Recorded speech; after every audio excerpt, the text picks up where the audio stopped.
ચાલો જાણીએ આપણા લોકલાડીલા સરદાર વલ્લભભાઈ પટેલ વિશે. બાળકોના સરદારમાંથી લેખક શ્રી મુકુલભાઈ કલારથી. આપ સાંભળી રહ્યા છો શાબ્દીના સ્વરમાં. બેરિસ્ટરના જબ્બા, સંખ્યાબંધ સૂટ, નેકટાઈઓને તિલાંજલિ. ગાંધીજીએ 1920ની સાલમાં સત્યાગ્રહ વેળાએ વિદેશી કાપડનો બહિષ્કાર કરવાનો કાર્યક્રમ જાહેર કર્યો.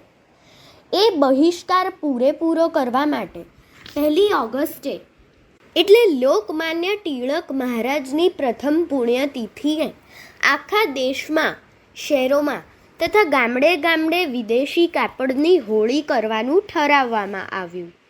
એમાં અમદાવાદ અને મુંબઈની હોળીઓ સૌથી મોટી હશે.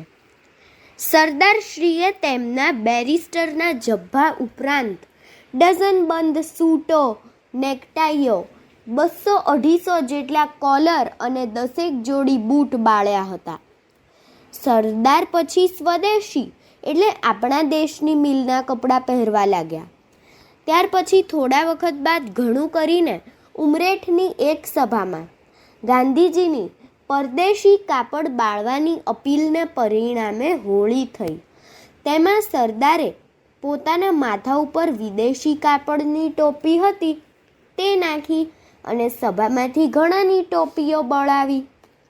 એ અરસામાં ગોધરામાં જિલ્લા કે તાલુકા પરિષદ હતી. ત્યાં સરદારને ગાંધીજી સાથે જવાનું નક્કી થયું. બધા સવારની ગાડીએ અમદાવાદથી ગોધરા જવાના હતા.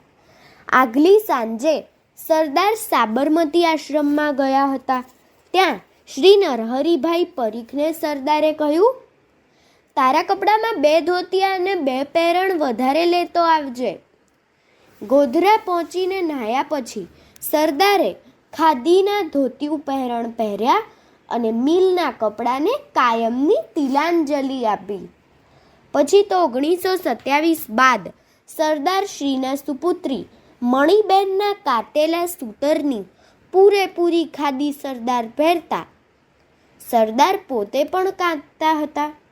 તેઓ શ્રીના અવસાન વેળાએ સરદારશ્રીએ પોતે કાંતેલા સૂતરની ખાદીનો માપસરનો ચાદર જેવડો કટકો તેમને ઓઢાડવામાં આવ્યો હતો. અસ્તુ.